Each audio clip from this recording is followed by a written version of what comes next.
Hello everybody! How are we doing today? So how are we doing today? Okay, I'll take that. So, welcome. Today we have an edition of Playground in Amsterdam. Usually we are in Rotterdam. And maybe we start with a little intro of who we are. Yeah, my name is James 007. And I am Mila 007. And we are the organizers of Playground and Know Your History. So for those of you who may not know, Playground is a space for and by the ballroom scene where we can really come together and play with categories, experiment, and just have a place where we can, jam in a bit more of a club setting. And yeah, we have organized it since 2019. And this year being on tour, so we went to Utrecht, The Hague, and now we're in Amsterdam.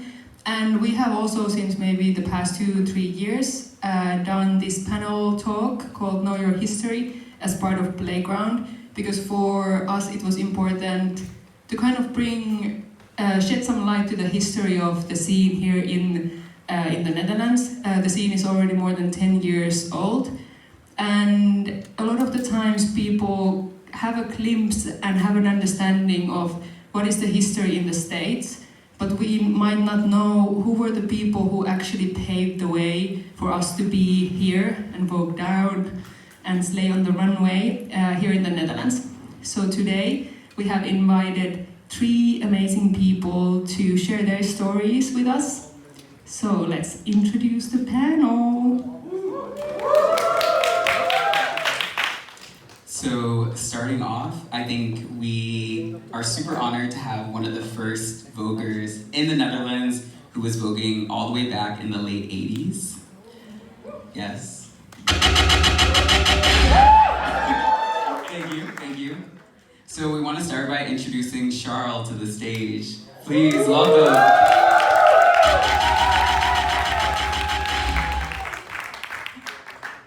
Hello.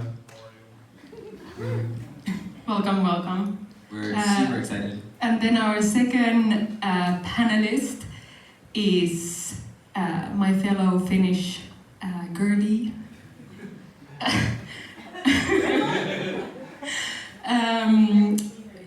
Legendary mother Marina, also the first legend in the Netherlands, and has been in the States, has been in Finland, has been here, has traveled the world, so is a body of knowledge.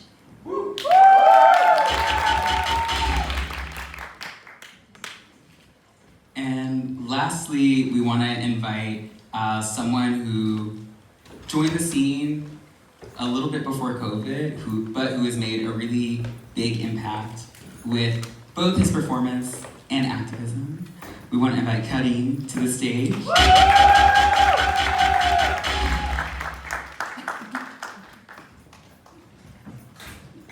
Amazing. So we have a panelist that really represents different eras and times of ballroom in this country. Maybe we can start by you introducing yourself, and maybe you can tell us also how you first found ballroom. And do we go chronologically? So. Oh God. You can start. My name is Charles. How do you do? I'm advocating for the category over 40 and fabulous. Thank you. So ballroom, when I started there wasn't such a thing as ballroom. We were just a bunch of black queer kids. And I remember when MTV came on, you had Michael Jackson was the very first black person we saw on TV. That was actually popular.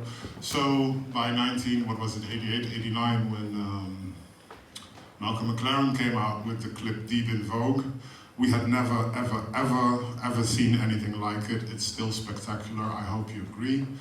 And so for us as black queer kids in the Randstad, it was the first time we saw people that looked like us, and they actually looked fabulous. So immediately we became fans of Thierry Mugler, the designer, and of course we didn't have VCRs because we were poor, so we couldn't tape it. So we would actually wait in front of the television, in front of music television, until the clip came on to actually copy the movements and then wait again for 9 hours to see it again, to copy the movements again. So this is basically how I started. I was the first one in my friend group who started, and they were like, "You're crazy." And well, I can talk a little bit more about that later if you want to. Well, I'm Madame Marina, and I'm originally from Russia, but I'm also Finnish. So I started voguing in about 2010, 2011. The first time I walked was in Tallinn, and in this time, 2010, 11, 12, there was a lot of the street dance events that had a voguing category. So yeah, you just walk to whatever music they play for you, and yeah, that's how it started. And so we wanted to be really part of everything that's happening in Europe, so we traveled to these type of events. I started voguing in New York. My first experience in New York was with Archie Burnett in 2007, and he taught a workshop, or he was subbing for legendary house dancer Brian Green, and he taught a class of whacking and voguing, and I was like, I don't understand anything. What's going on? I mean, of course, I knew of Madonna, because we also copied the moves from the video. Actually, our teacher copied the moves, and we had to perform, and I said, what is this? I'm learning from the video. But yeah, so I started voguing in New York with Mohammed Amni. He's iconic for the old way category, and I learned a lot from him, but like really by the hand, like in the living room, on the Coney Island, at the Fort Greene, at the club, you know. So that's how I learned from him. And at the time I was living in Finland, so I'd go often to Russia for balls. Back then, you would have a lot of old way and new way icons coming because they wanted to learn from the best. So that's how I made a connection with certain people through Russia, but then I would travel to New York. So that's how I started. And then I came here in 2013 back to Amsterdam. We've been living here since '94. And I joined forces with Amber at the Nowhere in 2015. We taught, teach workshop and organize all kinds of things. Yeah.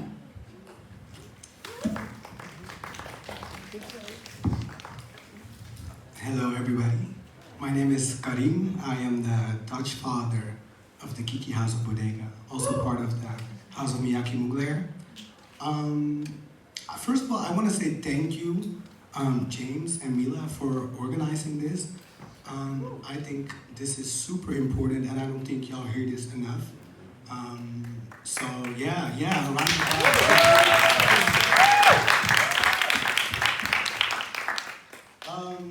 So I found ballroom. I was around ballroom kids actually prior to me finding the ballroom scene. So I saw people like Dizzy voguing. Now that I look back at it, I'm like, oh yeah, she was voguing in the club. But it wasn't until 2019 when Michael came back from New York, where he had, he brought his whole ballroom journey and shared that with me. And that same year, actually, there was a big ball happening in Paris. And he said, like, don't you want to come? So together with my best friend, Dayon, we were like, okay, let's go. And that was where I experienced queer black joy in such a large scale that I was immediately like, oh my God, what is this? I am part of this. And I need to know more about this. So that's immediately also the year where I started doing my research. So really going on YouTube, searching for the clips. And also that's when COVID started happening, and Dayon had like this little space in Amsterdam Southeast. And we used to get there, like, we didn't have anything to do, it was COVID. So we just used to get there, go there and just practice. Runway, folk femme, yeah. Rijkersbos, yeah. Nice, thank you so much. So for people to maybe get to know you who haven't seen you perform yet, what categories did you walk, and how do you think that you would describe your performance? Oh, it's I again. Oh my. We didn't have categories then. It was just voguing. This group was too small. There just weren't enough people. I think that if you would have to describe it, it was all the way. It was more about, I had a friend, Valerie, who was actually technically better than I was because he knew how to make the crown. And I never managed to do it. Yet I still won all the balls because of presence. So I think that if there was a category I did, it was presence. I never did much. I just made, you can't sit like that because you need this, and we need length, and we need exact lines. It's straight, possibly 90 degrees, yeah? So exact lines, good angles, not doing too much, just be, right? And I think that's where a lot of the kids that competed against me were going all, and I would just stand there and look at them. So I don't know if that category exists now. My friends who know me from back then would, when we saw the new series, what's it called again? Pose, I'm Electra. Yeah, maybe tonight we will see presence as a category, playground. Well, that's a good one because she's Dominique Jackson. She's also known in the ballroom, iconic for runway. Yeah, definitely. Yeah, my category is all the way the pop, dip, and spin. Classic performance.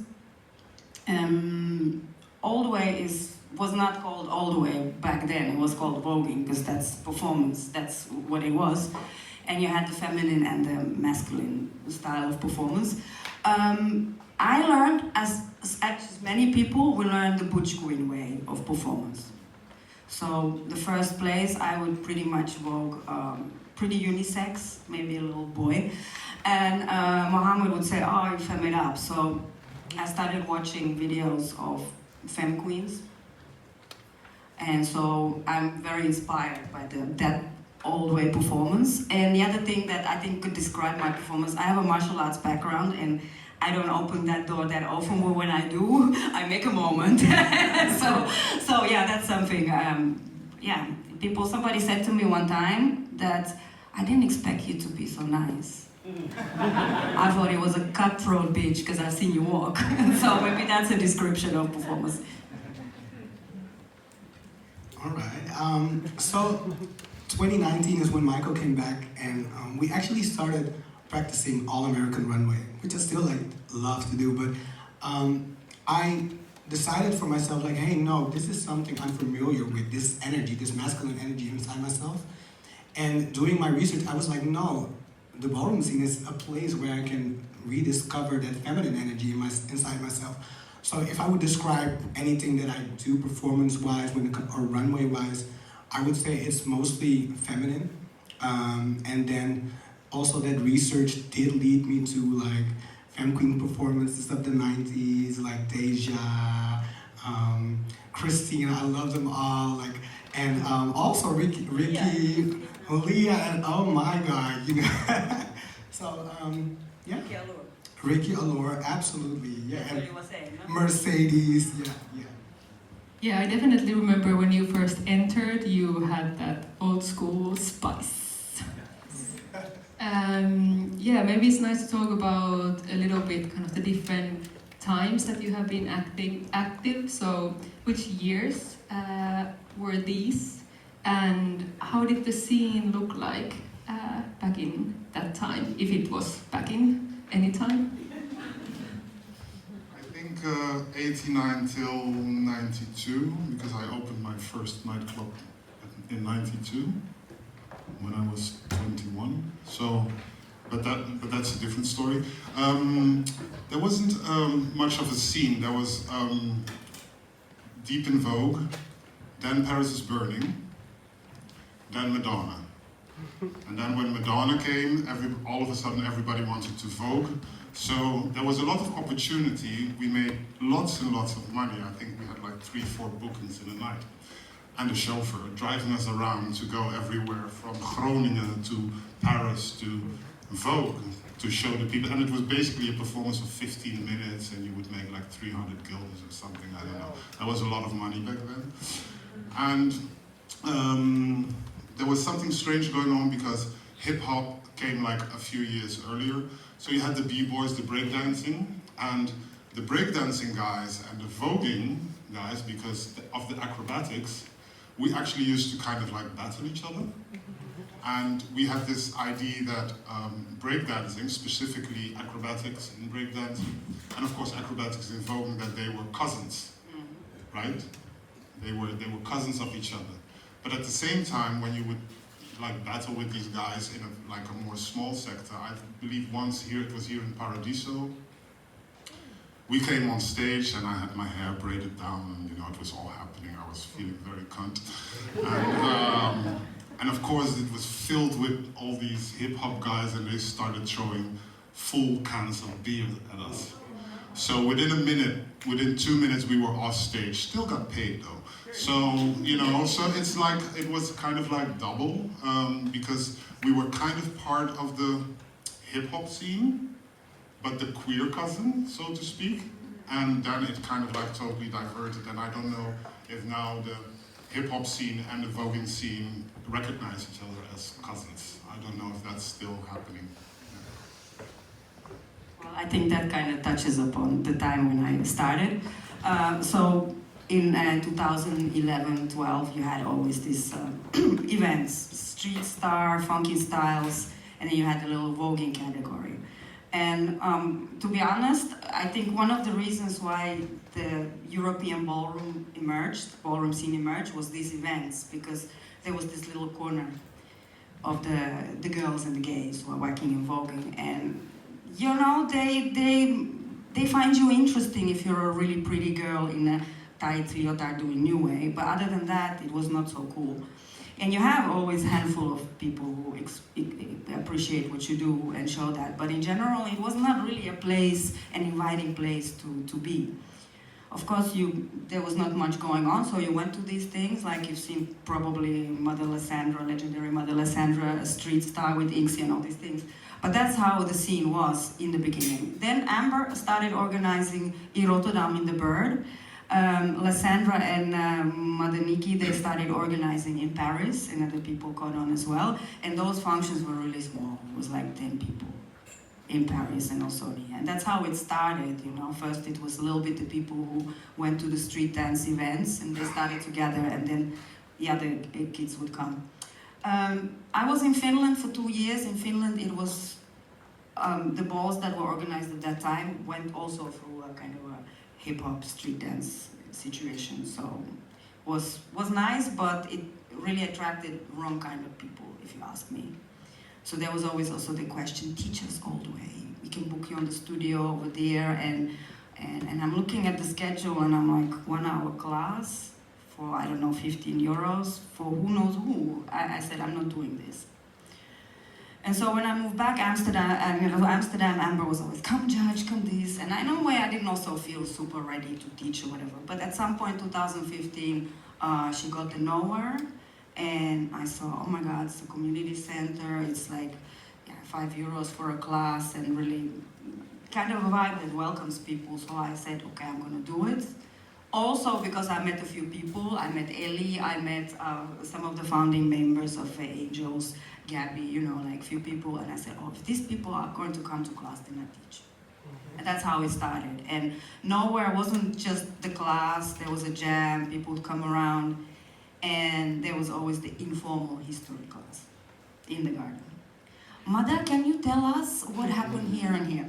So, and I would share everything I knew. And I learned a lot in New York in my travels, but it's only so much as one person can know, But it inspired a lot of people to go further with their research regarding their categories. And yeah, so that was kind of in the beginning, Then there was sometimes Club Nix, a little evening, Pussy Wagon started slowly, so people come together and we walk the whole night in the club or go to the park, and then people start together, especially the old way people.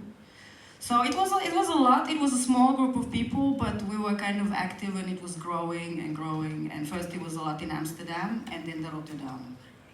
And yeah, you guys can tell everything about that. So it was small. Yeah.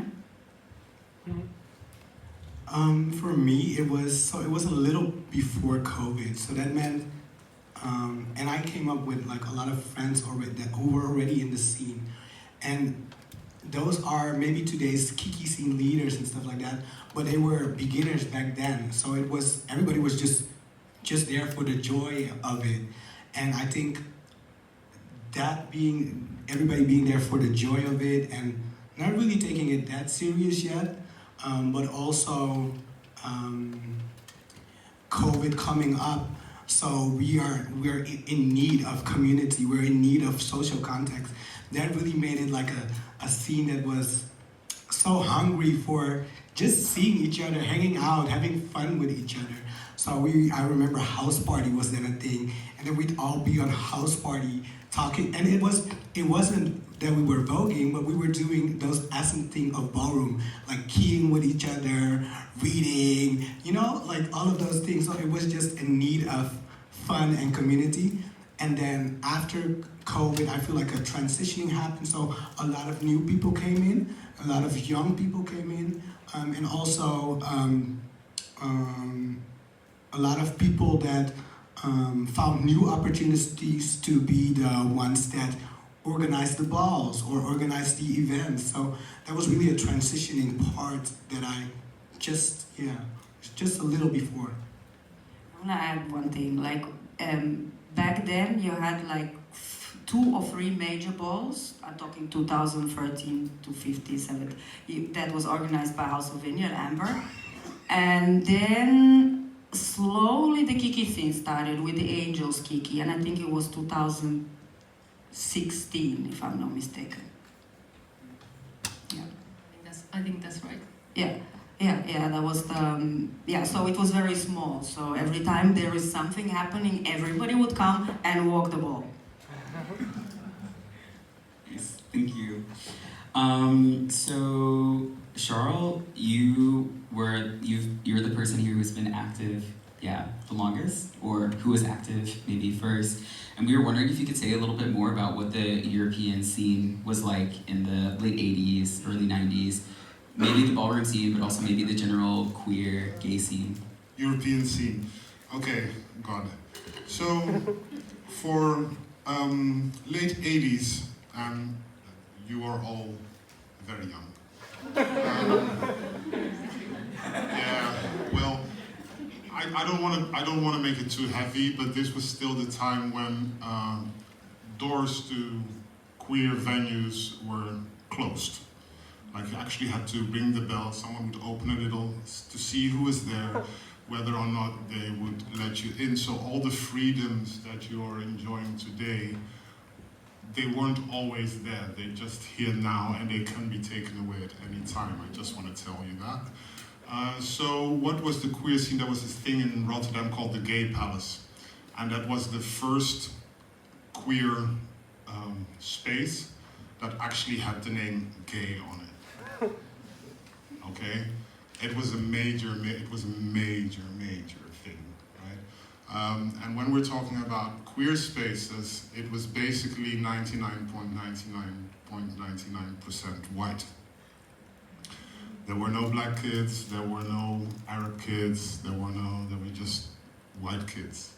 So when my friends and I were voguing, which was of course very feminine thing to do also, that even made you less desirable in that, let's say, in that context. So, but you have to understand, it was something that was so close to any imagination we had of what we could be, that it was worth doing it and taking on the being ostracized from the queer scene even more, so to speak, right? So just this urge for something or someone that looks like you versus being accepted by the larger group. So I was saying this in the dressing room earlier, that I am so happy. I am just really, really so happy for you today to have such a large crowd of black and brown and allies, bodies that you can engage with and have fun with and actually, you know, be who you are and who you want to be. And that is something that my generation didn't have like that. We always had to struggle against white hegemony, so to speak, to find our space. So that's what it was. So when the Madonna thing came, everybody was like, yeah, okay, now it's cool, kind of, sort of, a little bit, yeah. And then that faded away. And why I was saying about the clubs is that I then went into organizing parties, yeah, and then started a club.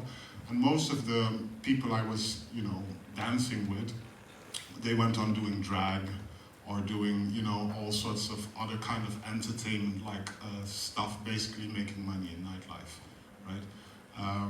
So it's, and I was just talking to you and you were like, you know, you have a job and, you know, you studied and all of that. And for us it was kind of like different. It was a slightly different situation. I don't want to depress you. I just want to say that I'm really happy for you. That's what I wanted to say, actually. But it's good to have an idea that it's not so long ago. So basically, that all of the opportunities that you have today, all of the fun you're having today, all of the joy that you're experiencing today was not as common as it seems. So just, yeah, that's what I wanted to share with you. Yeah, thank you. Yeah, I think that's such a good reflection because exactly it's not so long ago. So just a reminder. Yeah, definitely. And you kind of, Marina and Charles, both touched upon like locations and spaces. You said nowhere, you talked about Gay Palace. Was there any other important spaces for queers or ballroom? Of course, you had the Roxy in Amsterdam, right? And the Roxy in Amsterdam had, that was a place where when voguing came, they kind of embraced it, but we can talk about that later, if you want to. Yes. And also in the IT as well, on Yeah, because yeah, okay, so, okay, God, okay. They want to know the history, okay. because you sometimes hear things, Okay. but you want to hear from somebody. Yeah, you had, of course, you had AIDS, if you all remember.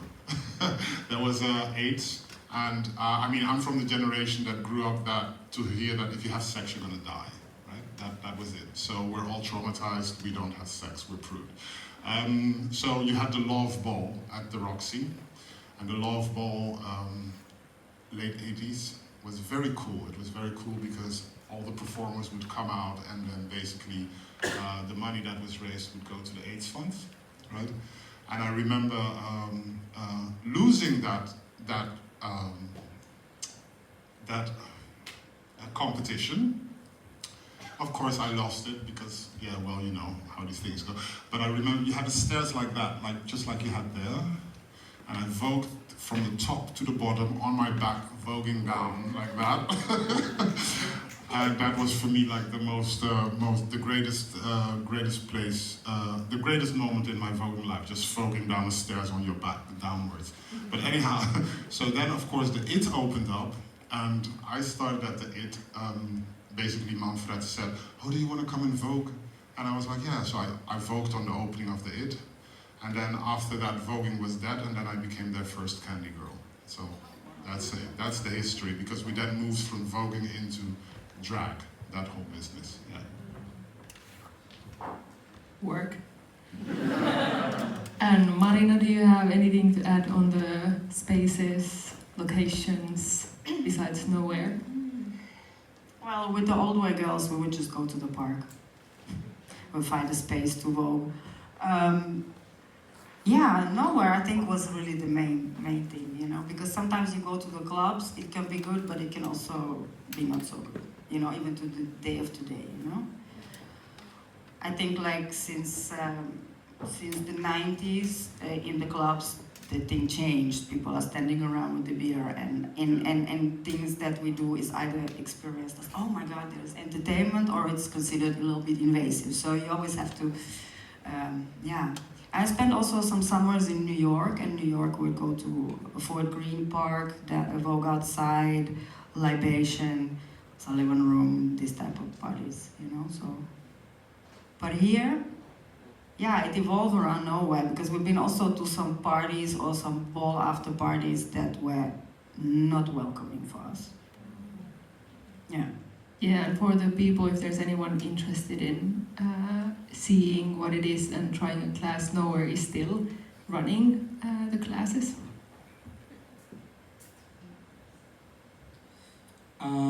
So let's see.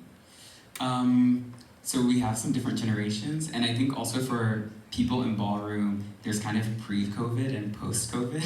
There's like a huge difference in kind of how the ballroom scene looks and maybe functions. And Marina, you were someone who was really active pre-COVID and really in this like 2015 to 2020 time period. And we were wondering, when we spoke earlier, Marina kind of described this almost as a golden age of the Dutch scene, and we were wondering if you could... You asked what was my golden age. So we were wondering if we could hear a bit more about, yeah, this time period, and also what this time period was for the Dutch ballroom scene. Well, I think it was pretty much how I see it, a beginning of kind of forming of the community. Because before that, like before Nowhere, you also had Sarita. She's a predominantly known for her whacking, but also New Wave. She traveled as well. We've been actually in the same places around same times in New York, met a little bit the same people. But I feel like with Nowhere, because people started to add up, people started to form more of a community in terms that for events and coming together, and you know, like now you have a whole big ballroom agenda, but back in the day you would say, hey, are you organizing something around this time? No, okay, then I'll do it, you know? So, it was a different type. And I also feel like we were less confronted with expensive spaces and all these things. It's always a problem to find a space. But now it's like there's this time after COVID or during COVID when people are like, oh, we'll sponsor you, can have our club. And then it started to change. Before that, it was people who are part of ballroom, people who really want to participate in ballroom, and then suddenly have the spectator tickets. So that's something that changed. And I don't know, I understand that we need to have finances to do these things, but sometimes I feel like it didn't always happen on our terms. And I've experienced myself pre-COVID as well. We did a ball with Ish. Yeah, it didn't really work because of the audience, of the group of people that come and watch, and we're like if you ever went to a ball, you will know that the performer and the spectator share the same space. We are part of the same group, and what we share on the runway resonates with the audience in back. And when people from outside, they look at us with what I would call this kind of objectifying gaze. People who want to see entertainment from the outside but don't want to engage. And I feel like that changed. Sometimes people say, oh, I didn't really walk because, you know, the crowd. So that's somehow a difference. When it got bigger, then we started to deal more with this type of problems. I don't know if you answer your question. Yeah, maybe we can go, I think it was a good answer on the question. And go back to Karim, as you are the newest member of the scene and also an active organizer, leader. What are you working towards? And what do you want to see in the future of ballroom? So what I'm working towards is definitely that thing that I experienced during the COVID period, where people were hungry to get to know each other, to really bond with each other and build connections. Because I experienced that, and I did my research and saw how important that was, especially for us queer Black people in this white heteronormative society that we live in. We often get feel how do you say that, alienated over here. So I understand how important it is to have spaces where we connect with each other, where sometimes words aren't even necessary, but just being with each other, just dancing with each other, just eating with each other. So that's something, and I think that's something that we kind of are losing a little bit. So I'm very busy in all of the community things that I do with rebuilding that, like, hey, and also reminding people of, like, hey, it's not also rebuilding, this is part of the history also of this ballroom scene that you are shaking your booty. Work.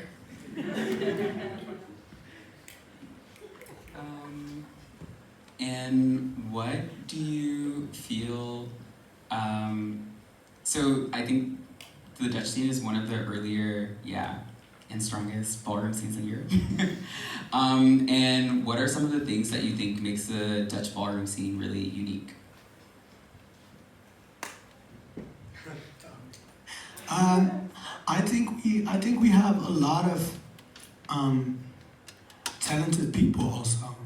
I think we don't understand our power yet, but we go to all these different countries and people are like, oh yeah, this is this person from Paris. No, they're from the Netherlands. But they're over there making a moment as if they're part of that country, but they're actually from here. So we have a lot of talented people, a lot of people also with so much potential. So I think definitely that's really some of our things that make us unique, that we have so many talented people. I also think what is kind of, at least in my time, typically Dutch, for the Dutch scene, is two things. One is that people are very friendly over here. Everybody always say, oh, I'm gonna walk a ball in the Netherlands, no shenanigans and bullshit, you know? Everybody's nice, you're having a good time. And the other thing is also something that, it was actually a feedback from somebody, say, yeah, in Holland they're very interested in ballroom history. And I guess I took it a little bit for granted that people ask questions and are interested, but it's true. Those are kind of things that I think are very typical for here. Yeah, and I guess that goes hand in hand what Karim was saying and what you are saying, that understanding the history makes you know how to vogue down. Yeah. Yeah. And can I be honest and real? Please. Maybe it's the 2-1. Let's go. No, but I'm looking into the audience and I'm very grateful for everybody that's here. But I'm also missing some familiar faces. I'm like, hey, where are the people that I see at the balls? Where the girls at? Right? And I think that's something that should be said. These events are so important. Yeah. Yeah, actually it reminds me of something. Amber organized balls and she brought all these fabulous people. And I said, Amber, where's the Q&A? She said, bitch, I don't have time for this. So I did a few Q&As, like that we would ask a few questions from the people, you know, the icons. And then people would come. And in the beginning, there were like 2 questions from the audience. And later on, there was like a lot of questions. And I think that was also a moment to create it, not only to ask the questions, but also maybe to encourage to talk to each other, you know, to communicate and to engage. And yeah, I think it's important. People learn in those situations. Oh, I didn't know that. Oh, wow, you know? Yeah, it does form your ballroom journey, your knowledge. And that's also one of the things that I found personally very interesting. Oh my God, I can learn about all these things that happened before. Because as it's been already said, we are enjoying today because of what the girls did before.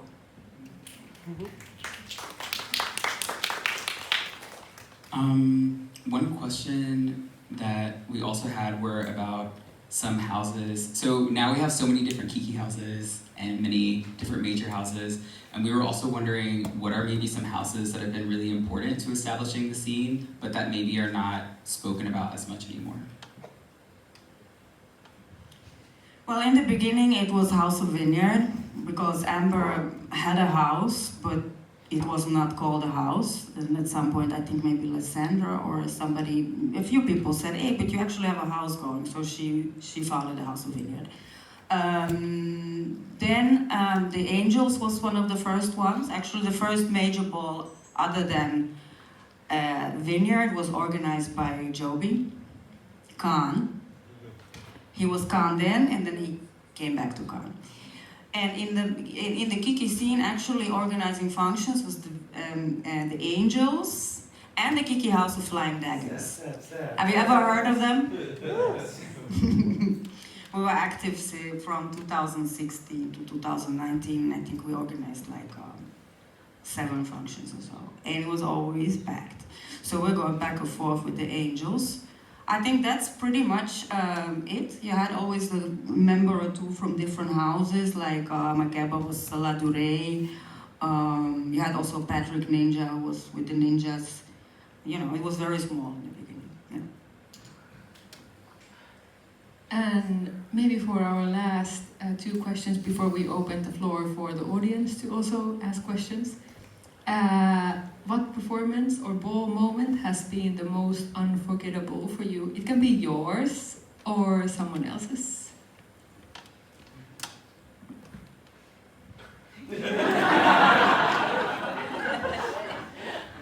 It came to my timeline on Instagram the other day. Do you remember Madonna Vogue MTV Award? Have you ever seen it? Have you ever seen that? Just write it down. Madonna Vogue MTV Award 19, whatchamacallit. She was wearing the dress that was made for Glenn Close in Dangerous Liaisons. She was doing Marie Antoinette. I'm still gagging. No, but seriously, I mean, it's the House of Ninja, of course, was behind that. But the whole choreography, the dress, don't look at, you just see the whole thing on YouTube. That is just still, that is still the moment for me. When we're talking about Vogue in the mainstream and just doing what it does, yeah. I find it really difficult to say that one moment, you know? But I told when we were talking about before, I just wanted to share this one. When you're in New York, you have the clubs and you have the balls, but you also have the parties outdoor, like you have the Fort Greene Park, they have the Soul Summit, and you have also Coney Island Boardwalk.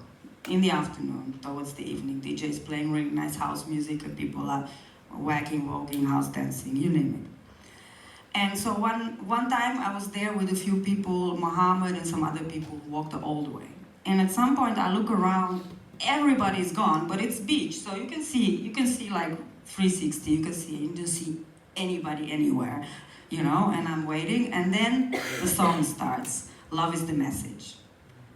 And it barely started, and suddenly everybody's there in the middle, hitting a pose, and the vocal, it just appeared from somewhere. And this is something that, in a way, is kind of the essence for me of the voguing. That moment when you just, because we would vogue everywhere. It doesn't matter, 8th Avenue, Burger King in Amsterdam, doesn't matter, we vogue. When you feel the vibe, you vogue. But that one was the moment of like, how powerful this song is, how powerful this dance is, and we just all come together for that one song. And you can wake me up for it anytime. Everybody needs to be able to dance to that song. If you don't know how to do it. Yeah, it's a song that was important for the ballroom. It's a foundational song. And it was also the song that connected people at the family barbecue. They call it the Brooklyn anthem, because you would hear it everywhere. It was the mark of the time in a way. And still to this day, if you want to practice a good old way, you vogue from beginning till the end the song, because it has everything that you need. Yeah, that's one of the moments. Yeah. Okay, I think for me it would be 2 moments. One is just because when I started doing my research, like one of the people, Butch Queen's voguing femme that I really, really admired was Ricky Allure. So when Zelda brought him to Belgium for her ball, I had to go there. I was like, oh my God, I have to go there. And I vogued in front of somebody that I was studying online, and won. I'm not even proud of that, the whole clip, but I did. And so that's something that's super memorable, that things that you were just like seeing on your screen, things that you were just, how do you say that? Putting into manifesting. Manifesting, thank you, that was the word.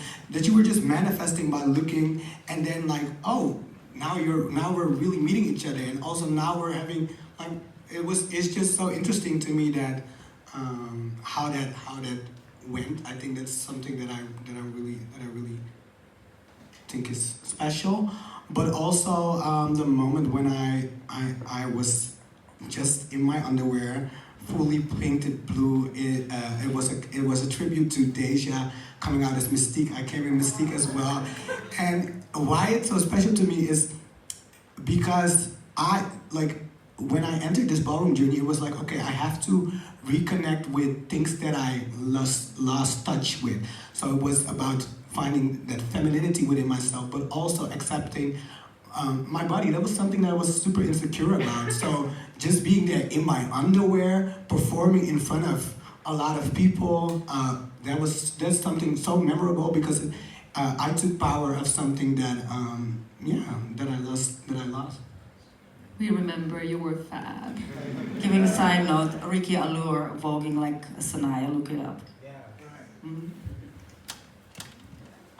So our very last question before we do questions from the audience is, what is the most important lesson that ballroom has taught you?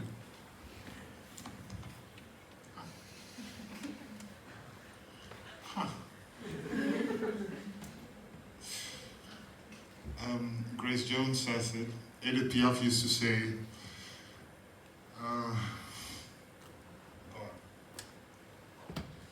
use your flaws and use your defects, and then you're going to be a star.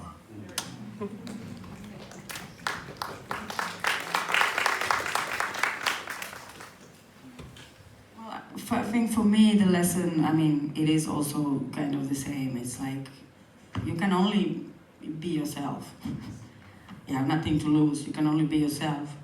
And the other thing is that I sometimes think, especially in now times, that when we come together in ballroom community, because it's a quite diverse community, we are actually doing something, I would say, to least a form of resistance, almost revolutionary, I would say, because in this world, if you step out of the door, there is the judgment, there is the discrimination and everything. And when we are here together and we are all so different, we come from different backgrounds, and we find common ground, whether it's just to enjoy the ballroom, walk the ball, or be together in any way. I think that's, in a way, revolutionary ground.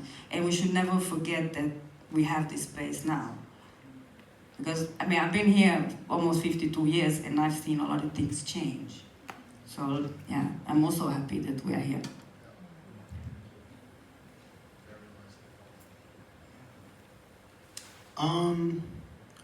I think what it teaches me a lot of things. It showed me a lot of things as well.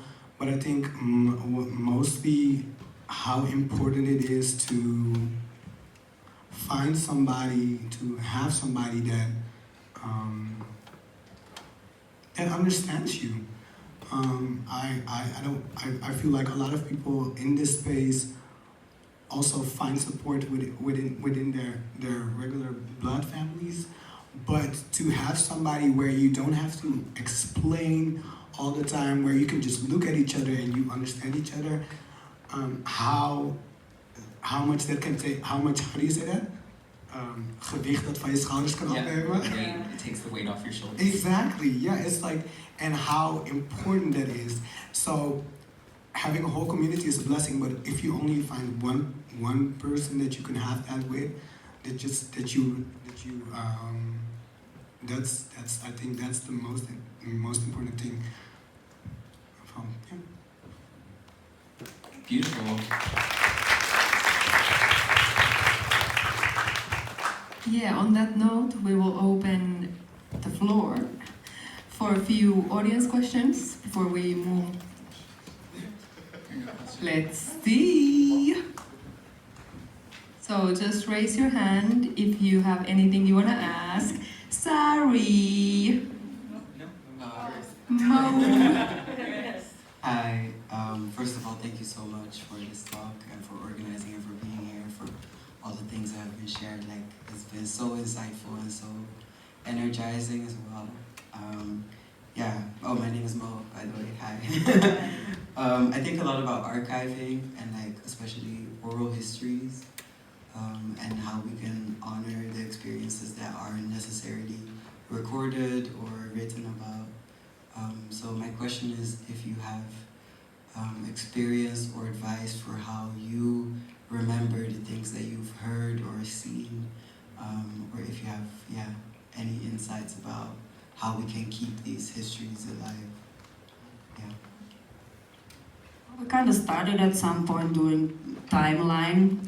And I think Graciano, Noah Angels did like a Kiki Scene timeline, but I'm not sure if it's completely,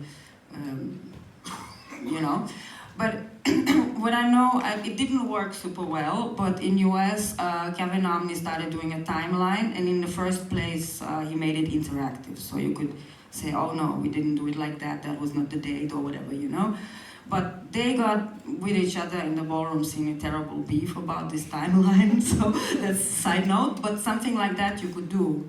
Because I notice a lot of time if one person is like, I started one time and I said, okay, can you guys send? I got like one message with one ball, so I think if you do it, you would have to talk to people. Yeah, you organize things and or put something up in a group, something interactive.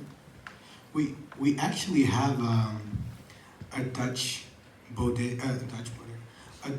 ballroom scene Facebook.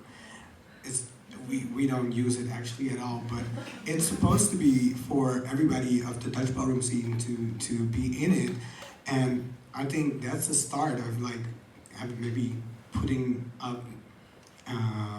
Just putting your things on there on Facebook. That's also the things where all the events are happening, where you can just put it up. I see a lot of people post like, like a lot of leaders do like, this ball, these are my kids, that one. That's actually a very important way of archiving, because it's like at the end of the day they're going to be like, no, they did all of this for this many years. Look at, I have it over here. We used to do this, if you go back in the Facebook, we used to do this, post on the event page, the winners of each category. So if you, I don't know how far back you could look in the Facebook, but you could look up these events and say, so then you have a whole information. Who was the DJ, who was the panel, so you can go really into detail, and then you can always ask the organizer. And I think it's, if you have a specific question, then that will make it go faster. And two people who worked on the timeline already, Noah and also Rox Vineyard also was working on a timeline. So I think that there are already a lot of existing timelines, but then it's about finishing them up and gathering all the people. I also have something written down from before, so. Also super nice that you're thinking of that, because it's super important.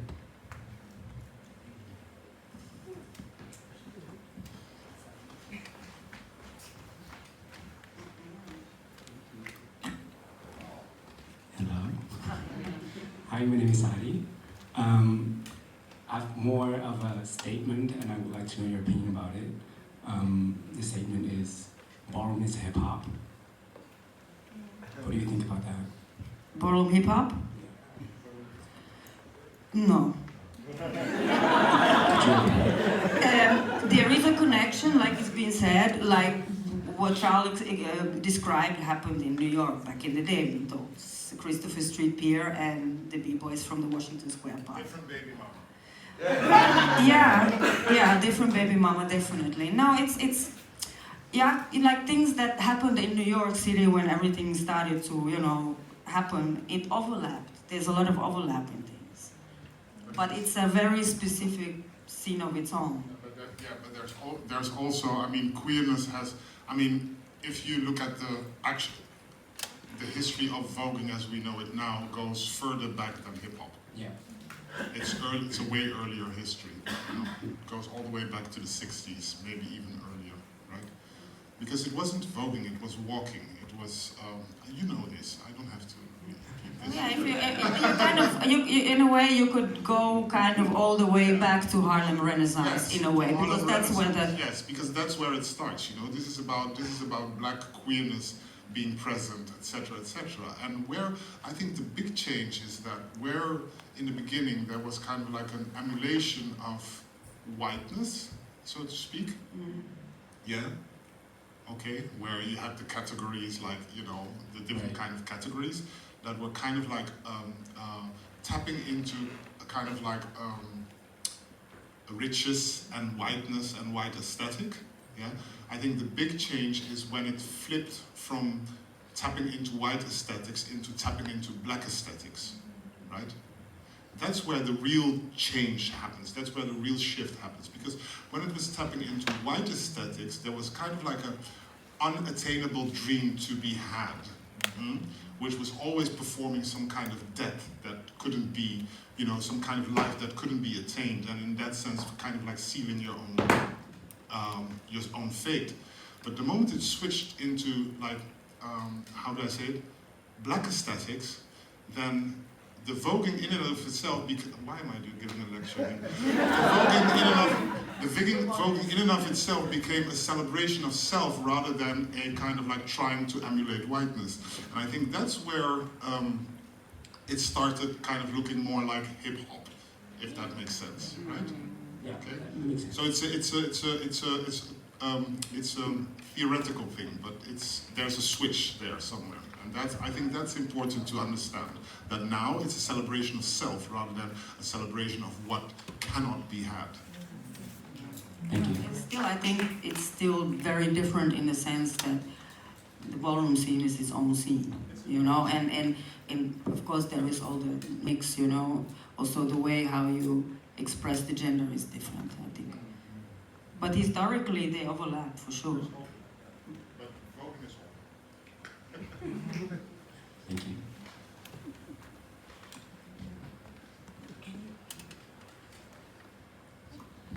Hello, my name is Jamie. We all understand that ballroom culture is very deeply rooted in black and brown culture, but I think as BIPOC people, sometimes we experience, you know, the phenomenon that part of your culture are only appreciated when white people think it's cool. And then it started became a trend, and then the culture part is taken away, and then, you know, it's like a superficial thing. You know, it's just like matcha right now. Yeah. You know, it's annoying.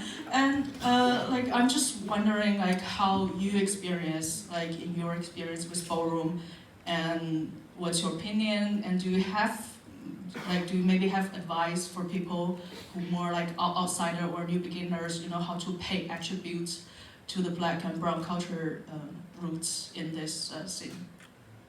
Yeah. I think it's very important that those people go first of all to these events that are happening, because not only the balls where now all the glitz and glamour is happening, but indeed also like understanding like, okay, what is the history actually behind it, being interested in that, and also seeing like, hey, what can I do to contribute now to that?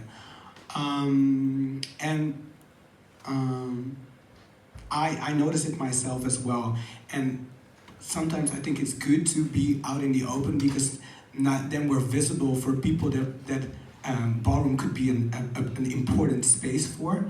And I think it's a combination now of like, okay, also creating spaces where we just send invites. We're not a big scene. We can send invite to the people that need to be there, so that we also don't lose that culture essence of it, and that safe essence also of it, because whenever we open it up for anybody to come, it also loses that most important thing about it being a safer place.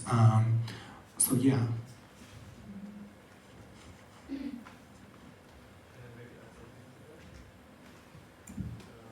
Like, it was kind of related also to what we saw in the film before the panel, which it was talking about like if you're a white person in ballroom, like the least you can do is like be like to not be anti-black and to be standing up for black and brown people and to be actually supporting them in not just like theoretically, you know, not just being in your head like, oh yeah, I'm not racist so I can be here, like no, actually putting in the effort to uplift the black and brown people who are in ballroom and who are outside of ballroom and in general just working against the system which white people predominantly benefit from. So yeah. Absolutely. Well, there's something I want to say about it. This has been theorized in hip hop, where I will talk about hip hop and then you can do with it what you want, yeah? So when white guys go into hip hop, right, and they're like, yeah, we're hip hop, this, that, so they can walk out and wear a suit, right? And they're done, right? While the black guys and girls who are in the hip hop, they can't walk out and wear a suit, and then all of a sudden the world is open to them. So then within hip hop, at least in the 80s, 90s, hip hop was used by a lot of white guys as a form of catharsis, as a form of like, you know, being, you know, when you're young, you're against your parents and I'm against society and I'm gonna be a rebel. So it's a rebellious space then but then once the rebellious phase is over and people wanna start a family and buy a house, they can walk out of it, right? So this is something that I think that if you are a white person being part of the scene, you have to be aware that you can walk out. We can't, kind of, sort of, right? Yeah, like there's this, and I don't want to make it very political here, but I think that's maybe an answer to your question. And to add, actually, you could, but actually, because I think Lysandra said this, like, no, you're signing a contract, actually, that this is something that you're now, if you want to be part of this is something you do for a lifetime, and it's not just now, exactly for how you describe it, for, oh, this is cool now, so I'm part of it, and then later. Yeah. No, it's something that it's a lifetime thing that you're part of now, and, okay, yes, I'm contributing to this cause because it's important. I think before, back in the day, I mean still now, but ballroom was really a lifestyle. It wasn't a hobby. So I think that's also a difference a bit. Let's take one or two more and then we gotta move on. Hello, I'm Sabo. With this new generation of like, you know, having social media and the clips and the views and all of that, what do you think we are kind of losing right now as a new gen ballroom, and how do you think we can, you know, navigate, what do we need to do to navigate back towards that, or to navigate through this whole new era of social media and the internet and stuff? Walk a ball, come together, you know, like keep it I think in a way to keep it a lot in the physical space, you know, because it's easy to do a lot of things online and everything, but yeah, I think, because I come from the time when, you know, you had to ring the doorbell if you wanted to play with somebody, you know.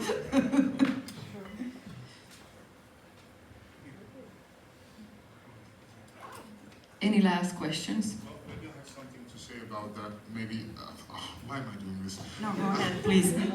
Listen, there's a lot of, what you have to understand is that as you sit here, you're all very, very middle class, you know, if not upper middle class. There's a lot of middle class privilege going on here, right? So, as being of the middle classes, make sure you take care of your brothers and sisters who are not middle class, and who for them, this space is actually, how am I going to say this?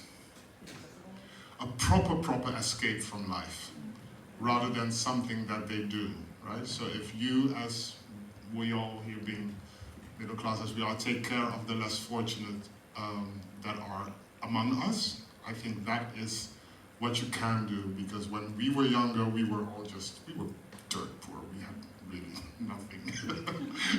But now you see what I'm saying, right? So this is where within your own community you can kind of like spread the wealth, privilege, everything that you have within the scene itself. So that's what I would like to say about that, about your question.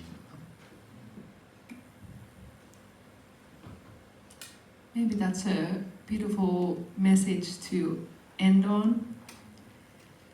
Let's give a grand applause for our panelists.